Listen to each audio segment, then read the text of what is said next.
Hello friends, welcome back. That's your YouTube channel RL Study Point. मेरे प्यारे दोस्तों, आप सभी का स्वागत है आपके अपने इस YouTube channel RL Study Point में।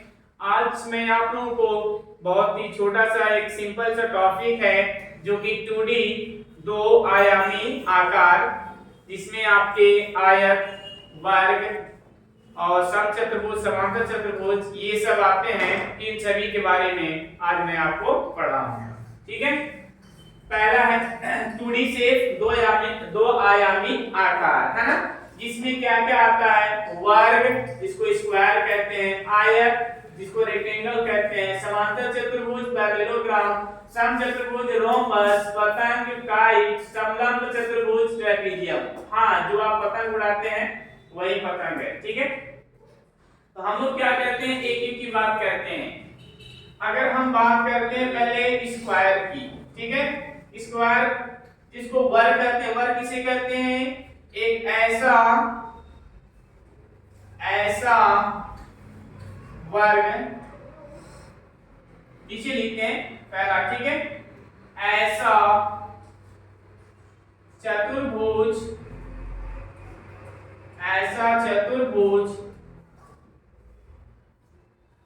जिसकी चारों भुजाएं समान हो, ठीक है, उसे क्या कहते हैं? समचतुर्भुज कहते हैं, सॉरी वर्ग कहते हैं। पहला ये आपका वर्ग है। अगर इसके आकृति की बात करें तो ये आपका आकृति हो गया, इसमें चारों भुजाएं आप बराबर दिखाएंगे। ये इस प्रकार से, इसका मतलब क्या हो गया? चारों भुजाएं बराबर है। नाम दे देते हैं ए बी सी डी, ठीक है, और इसके विकर्ण क्या हो जाएंगे? AC और BD क्या हो जाएंगे? विकर्ण हो जाएंगे। यहाँ से अगर हम भुजा की बात करें तो भुजा कौन कौन सा है? AB बराबर BC बराबर CD बराबर AD, ये चार भुजाएं हो गए। अगर हम विकर्ण की बात करें तो विकर्ण क्या हो जाएगा दोस्तों? यहाँ से है आपका AC BD, ये हो गया विकर्ण। ठीक है, अगर कोण की बात करें तो सभी कोण क्या होते हैं? 90 अंश के होते हैं। कोण A बराबर, कोण B बराबर, कोण C बराबर, कोण D बराबर 90 अंश। इसका प्रत्येक कोण क्या होता है? 90 अंश का होता है। और सभी कोणों का योगफल, जो योग होता है कोणों का, क्या होता है? कोण A प्लस कोण B प्लस कोण C प्लस कोण D बराबर 360 अंश। ठीक है, ये होता है किसके बारे में? ये आपका वर्ग के बारे में। ठीक है, अब दूसरा हम लोग क्या लेते हैं? दूसरा जो आपका पॉइंट है वो हमारा है आयत। ठीक है, क्या है? आयत। तो क्या होता है? ऐसा चतुर्भुज, इसकी परिभाषा ऐसा चतुर्भुज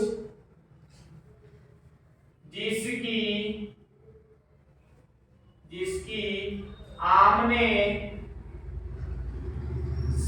सामने की भुजाएं समान हो, जिसमें क्या हो? आमने और सामने की भुजाएं समान हो, उसे हम लोग क्या कहते हैं?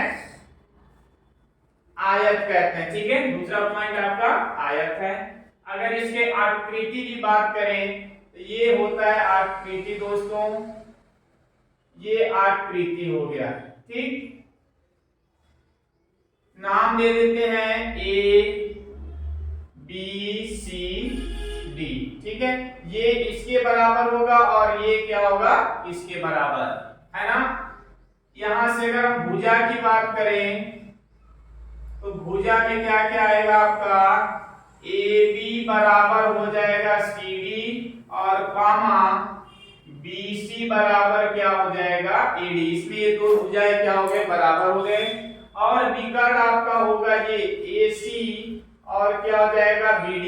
तो विकर्ण की अगर हम बात करते हैं, विकर्ण बराबर क्या हो जाएगा AC, BD, और दोनों विकर्ण भी क्या होते हैं समान होते हैं, ठीक है। और अगर कोण की बात करें, इसका भी प्रत्येक कोण क्या होता है 90 अंश। कोण A बराबर कोण B बराबर कोण C बराबर कोण D बराबर 90 अंश।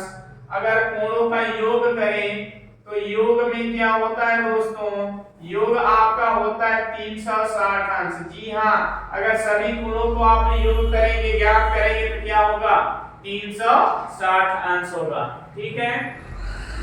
अब हम तीसरे में आते हैं। जो तीसरा हमारा पॉइंट है वो है समांतर चतुर्भुज। क्या है समांतर चतुर्भुज। समांतर चतुर्भुज, समांतर चतुर्भुज क्या होता है दोस्तों, इसमें क्या होता है आमने सामने की भुजाएं समान होती हैं परंतु विकर्ण भिन्न होते हैं। क्या होता है आमने सामने की भुजाएं समान परंतु विकर्ण भिन्न होते हैं।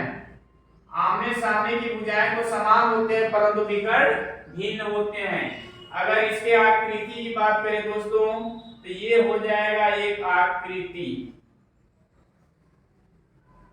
इस प्रकार से जो आकृति आपको मिलेंगे ये इसके इक्वल टू और ये इसके इक्वल होगा, ठीक है। अगर नाम दे देते हैं A, B, C और D, तो यहां से भुजा क्या हो जाएगा दोस्तों, अगर हम भुजा की बात करें तो भुजा हमारा हो जाएगा AB बराबर CD और कामा BC बराबर AD। ये इसके क्या हो जाएंगे दो बराबर भुजाएं हो जाएंगे, ठीक है। और अगर विकर्ण की बात करें तो विकर्ण यहाँ से क्या हो जाएंगे, यहाँ से दो विकर्ण होंगे दोस्तों। विकर्ण क्या क्या होगा आपका, विकर्ण यहाँ से हो जाएगा ये एक AC और क्या हो जाएगा BD, AC comma BD। But यहाँ पे क्या होता है AC not equal to BD, मतलब AC BD के बराबर नहीं होता है, ठीक है। और इसके सम्मुख कोण बराबर होते हैं। सम्मुख कोण क्या होते हैं बराबर होते हैं।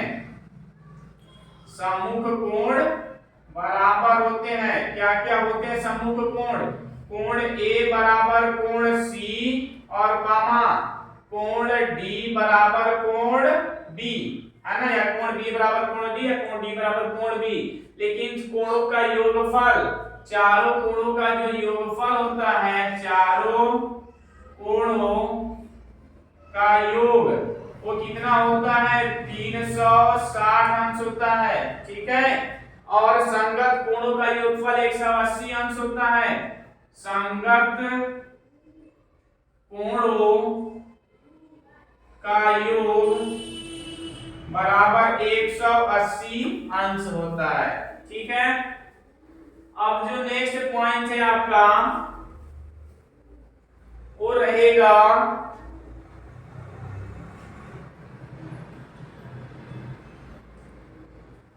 अगला पॉइंट आपका होगा समचतुर्भुज। अब मैं इसको इरेज कर रहा हूं, मिटा रहा हूं, आप साथ में नोट करते चलिएगा, अपना नोट से बनाते चलिए, ठीक है। चौथा जो होगा आपका समचतुर्भुज है, ठीक है। समचतुर्भुज में क्या होता है, इसमें ऐसा चतुर्भुज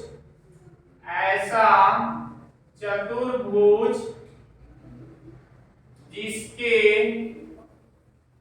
सभी भुजाएं समान हो, सभी भुजाएं क्या हो समान हो, परंतु विकर्ण भिन्न हो, विकर्ण भिन्न हो। ठीक है, समांतर चतुर्भुज और समचतुर्भुज, सॉरी चौथा समचतुर्भुज है। समचतुर्भुज में क्या होता है? ऐसा चतुर्भुज जिसके सभी भुजाएं समान हो परंतु विकर्ण भिन्न हो। देखिए इसका आकृति होगा इस प्रकार से दोस्तों, ये क्या हो जाएगा आपका समचतुर्भुज, चारों भुजाएं समान होंगे, चारों भुजाएं समान, ए बी सी डी। ठीक है, तो अगर भुजा की बात करें दोस्तों, तो भुजा क्या हो जाएगा? यहां से भुजा आपका होगा ए बी बराबर बी सी बराबर सी डी बराबर ए डी। ये चारों भुजाएं समान हो गए। और यदि यहां से विकर्ण की बात करें दोस्तों, तो विकर्ण क्या हो जाएगा आपका? ये ए सी और क्या हो जाएगा? बी डी क्या हो जाएंगे? विकर्ण हो जाएंगे। तो यहां से ए सी कॉमा बी डी विकर्ण है, परंतु ए सी बराबर नहीं होगा बी डी में। ठीक है, ए सी और बी डी के बराबर नहीं होंगे। और यहां से क्या होता है? जो इसके विकर्ण होते हैं एक दूसरे को 90 अंश पे क्या करते हैं? प्रतिच्छेद करते हैं। मतलब विकर्ण क्या होते हैं? लंबवत होते हैं। जो विकर्ण होते हैं, विकर्ण कैसे होते हैं? लंबवत होते हैं, है ना? विकर्ण क्या होते हैं? एक दूसरे पे लंबवत होते हैं। ठीक है, अगर यहाँ पे हम नाम ओ दे दे तो इसको लिख सकते हैं ओडी लंब है किस पे? एसी पर। या इसी को लिख सकते हैं क्या? ओसी लंब है बीडी पर। इस प्रकार से आप लिख सकते हैं दोनों। मतलब इसका प्रत्येक कोण क्या होता है? 90 अंश होता है। और बाकी संगत कोणों का योग 180 होता है। चारों कोणों का योग 360 अंश होता है, वो सेम वही रहेगा। ठीक है, और आप इधर का नोट कर लिए होंगे। चलिए इसको इरेज करते हैं। आगे आपका आएगा नेक्स्ट जो पॉइंट होगा 5वां, वो होगा आपका काइट, पतंग। 5वां पॉइंट आपका होगा पतंग। ठीक है, 5वां पॉइंट आपका क्या होगा? पतंग। देखिए पतंग में क्या होता है? पतंग में सम्मुख भुजा बराबर होते हैं। ठीक है, एक ऐसा चतुर्भुज, क्या लिखेंगे? एक ऐसा चतुर्भुज, ऐसा चतुर्भुज जिसके सम्मुख कोण समान हो, सॉरी सम्मुख कोण नहीं, सम्मुख भुजा जिसके संगत भुजा, एक ऐसा चतुर्भुज जिसके संगत भुजा क्या हो? संगत भुजा समान हो, जिसके संगत भुजा क्या हो? समान हो। ठीक है, अगर हम आकृति बनाते हैं दोस्तों, तो आकृति हमारा हो जाएगा इस प्रकार से। आप लोग पतंग उड़ाते भी हैं और खिचड़ी आने वाला भी है, तो बहुत ज्यादा पतंग उड़ाए जाते हैं। ठीक है, इसके भी विकर्ण जो होते हैं इस प्रकार से होते हैं 90 अंश पे। थोड़ा आकृति बना लीजिएगा, इस प्रकार से होता है। अगर नाम दे दे तो ए बी सी डी। ठीक है, नीचे का आप नोट कर लिए होंगे, इरेज कर दे रहा हूं।